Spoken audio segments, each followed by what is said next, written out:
Science और technology की दुनिया में आपका स्वागत है। इस वीडियो में हम आपको बताने जा रहे हैं कि आखिर किस तरह से फैक्ट्रीज में plastic water tank, PVC pipes और बेड पर लगने वाले इन मोटे मोटे गद्दों को बनाया जाता है। तो चलिए बिना किसी देरी के वीडियो को शुरू करते हैं। Mattress making process. मैट्रेस यानी कि बेड पर लगने वाले मोटे मोटे गद्दों को बनाने के लिए सबसे पहले एक स्टील के पतले वायर का इस्तेमाल किया जाता है। इस स्टील के वायर को एक मशीन में से गुजारा जाता है, जहां इस वायर की छोटी छोटी स्प्रिंग्स बनाई जाती है। फिर इन सभी स्प्रिंग्स को एक कॉटन के हल्के कपड़े में एक मशीन के जरिए पैक किया जाता है। ऐसे ये मशीन इन सभी स्प्रिंग्स को लगातार इस कपड़े में पैक करते जाती है। फिर एक मशीन के जरिए इन कपड़ों में लगे सभी स्प्रिंग्स को आपस में जोड़ा जाता है। इसके लिए इन स्प्रिंग्स को कॉटन की 2 सीट के बीच में एक प्लेटफॉर्म पर खड़ा किया जाता है। यहाँ इन सभी स्प्रिंग्स के साइड और इसके नीचे वाली शीट के नीचे की तरफ एक मशीन की मदद से ग्लू लगा दिया जाता है और फिर एक स्प्रिंग्स की लंबी लाइन को इससे चिपका दिया जाता है। इस तरह से इन स्प्रिंग्स को आपस में 2 शीट्स के बीच चिपकाते हुए इन स्प्रिंग्स का एक बेड तैयार कर लिया जाता है। इसके बाद बनाया जाता है इन गद्दों पर लगने वाले सॉफ्ट फॉर्म को। इसके लिए एक प्लास्टिक की फिल्म लगे स्क्वायर फ्रेम में एक स्पेशल लिक्विड को मशीन के जरिए डाला जाता है। ये लिक्विड डालने के कुछ टाइम बाद फूलने लगता है और ये लिक्विड पूरी तरह से फूलकर एक सॉफ्ट फॉर्म बन जाता है। फिर इसे कुछ देर के लिए यूं ही छोड़ दिया जाता है। इसके बाद इस फॉर्म को एक प्रेसिंग मशीन के नीचे रखकर दबाया जाता है। फिर इस फॉर्म को एक कटिंग मशीन पर रखा जाता है।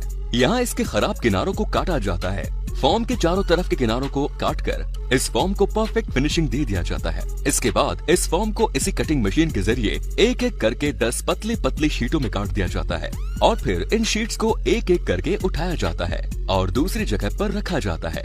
इन सब के बाद तैयार किया जाता है इन गद्दों के ऊपर लगने वाली कॉटन शीट को। इसके लिए एक सिलाई मशीन की मदद से कॉटन शीट को एक अलग टाइप के पतले फॉर्म से जोड़ा जाता है। फिर इस तैयार शीट के एक्स्ट्रा किनारों को एक कैंची से काटकर हटा दिया जाता है और फिर इन किनारों की एक मशीन के जरिए फिर से सिलाई कर दी जाती है। फिर फाइनली इस स्प्रिंग वाले बेड को एक प्लेटफॉर्म पर रखकर इसके ऊपर फॉर्म की एक पतली लेयर को लगाया जाता है। इसके लिए पहले स्प्रे गन से स्प्रिंग वाले बेड पर ग्लू को स्प्रे किया जाता है। इसके बाद इस फॉर्म की शीट को हाथों से दबाकर अच्छी तरह से इस पर लगा दिया जाता है और फिर इस शीट पर इसी तरह से ग्लू लगाकर एक और फॉर्म की शीट लगाई जाती है और फिर इस शीट पर फाइनली सबसे सॉफ्ट फॉर्म की तैयार लेयर को लगाया जाता है। फिर इस तैयार बेड के साइड पर एक कपड़ा लगाकर इसे साइड से कवर कर दिया जाता है और फिर इसके ऊपर कॉटन की शीट लगाकर इसके किनारों को साइड वाले कपड़े से एक सिलाई मशीन की मदद से सिल दिया जाता है। फिर इस गद्दे को उल्टा रखकर इसके पीछे की तरफ भी एक कॉटन की शीट लगाई जाती है। इस शीट को लगाकर इसके किनारों को भी साइड वाले कपड़े से सिल दिया जाता है। इसके बाद ये गद्दा पूरी तरह से बनकर तैयार हो जाता है। फिर इस गद्दे को एक मशीन के जरिए प्लास्टिक फिल्म में कवर कर दिया जाता है और फिर इसे आगे एक मशीन से दबाकर इसको इस प्लास्टिक फिल्म में वैक्यूम कर दिया जाता है, जिसके बाद ये गद्दा पूरी तरह से चिपक जाता है। फिर आगे एक और प्लास्टिक फिल्म में इस गद्दे को रोल कर दिया जाता है। फिर इसे एक डिब्बे में डालकर पैक कर दिया जाता है। फिर जब इन गद्दों को इंस्टॉल करने के लिए इसकी प्लास्टिक फिल्म को जैसे ही हटाया जाता है तो ये गद्दे वापस से अपने रियल साइज में फूल जाते हैं। Next is water tank making process. Water tank बनाने के लिए सबसे पहले रॉ प्लास्टिक को एक ग्राइंडिंग मशीन में डाला जाता है, जिसके बाद ये रॉ प्लास्टिक पाउडर फॉर्म में कन्वर्ट हो जाते हैं। इसके बाद वाटर टैंक बनाने के लिए इसके मोल्ड को रेडी किया जाता है। इसमें एक फ्रेम में 2 वाटर टैंक मोल्ड लगाए गए हैं। इन मोल्ड को ओपन करके इनमें रॉ प्लास्टिक पाउडर को डाला जाता है। इसके बाद इन मोल्ड के ढक्कन को लगाकर इन्हें वापस से पैक कर दिया जाता है। अच्छी तरह से इन मोल्ड को पैक करने के बाद इन मोल्ड को एक क्रेन से उठाकर एक रोटेटिंग प्लेटफॉर्म पर रख दिया जाता है। इसके बाद इनकी रोटेशन स्टार्ट कर दी जाती है और फिर इस प्लेटफॉर्म के नीचे लगे फ्लेम को भी स्टार्ट कर दिया जाता है। इसके बाद इन मोल्ड को अच्छे से इस प्लेटफॉर्म पर उल्टा सीधा घुमा घुमा कर इसे गर्म किया जाता है और इस मोल्ड में कुछ ऐसे हिस्से भी होते हैं जहां फ्लेम की हीट अच्छे से नहीं पहुंच पाती। इसके लिए एक व्यक्ति स्पेशली एक फ्लेम के पाइप को हाथ में लेकर इस मोल्ड को गर्म करता है।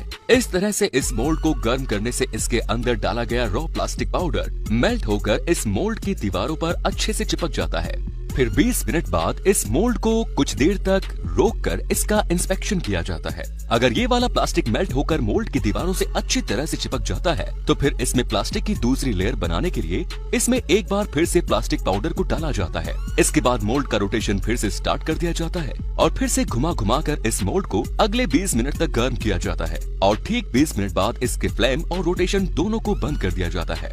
फिर इसे क्रेन की मदद से उठाकर दूसरे रोटेटिंग प्लेटफॉर्म पर रख दिया जाता है। यहाँ इस मोल्ड को कूलिंग प्रोसेस से होकर गुजारा जाता है।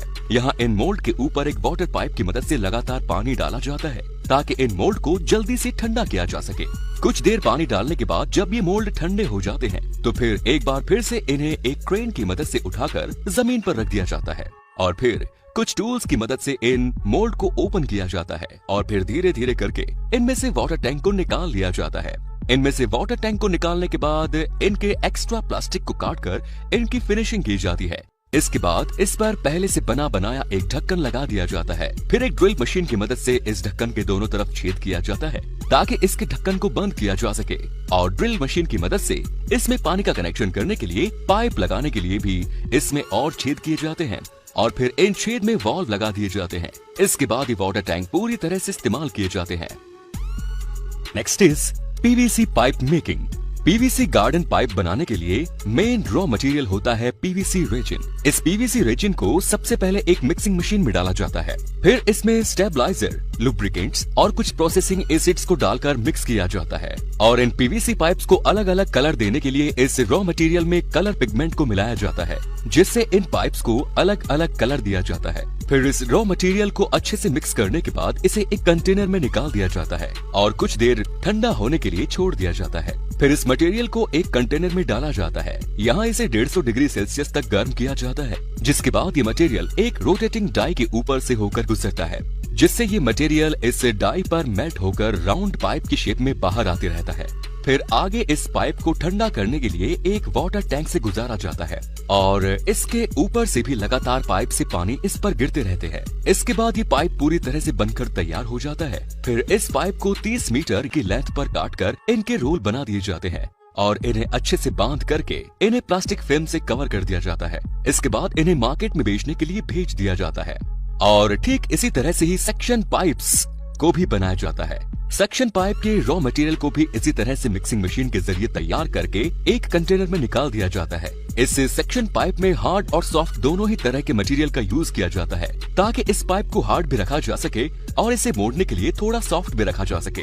फिर इसके दोनों रॉ मटेरियल को 2 अलग अलग कंटेनर में डालकर 150 डिग्री सेल्सियस तक गर्म किया जाता है और फिर इन दोनों मटेरियल को एक साथ एक दूसरे पर ओवरलैप करते हुए एक डाई पर डाला जाता है जिसके बाद ये मटेरियल पाइप की शेप लेकर लगातार आगे बढ़ता रहता है और इसे ठंडा करने के लिए भी एक लंबे वाटर टैंक से गुजारा जाता है और ठंडा हो जाने के बाद इसे भी 30 मीटर की लेंथ पर काटकर इसके भी रोल बना दिए जाते हैं और फिर इसे अच्छे से बांध करके प्लास्टिक फिल्म से कवर कर दिया जाता है और इसे मार्केट में भेज दिया जाता है।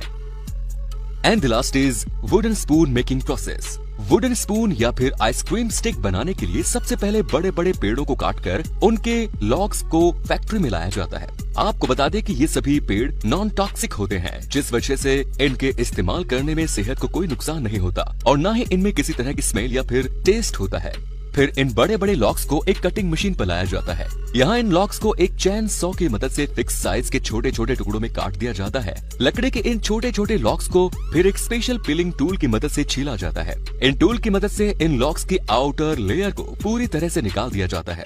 फिर इन लॉक्स को एक एक करके एक पिलिंग मशीन पर लगाया जाता है। ये मशीन इन लॉक्स को तेजी से घुमाती है और इसमें आगे की तरफ एक ब्लेड भी लगी होती है जो कि इन लॉक्स की पतली पतली लेयर निकाल देती है।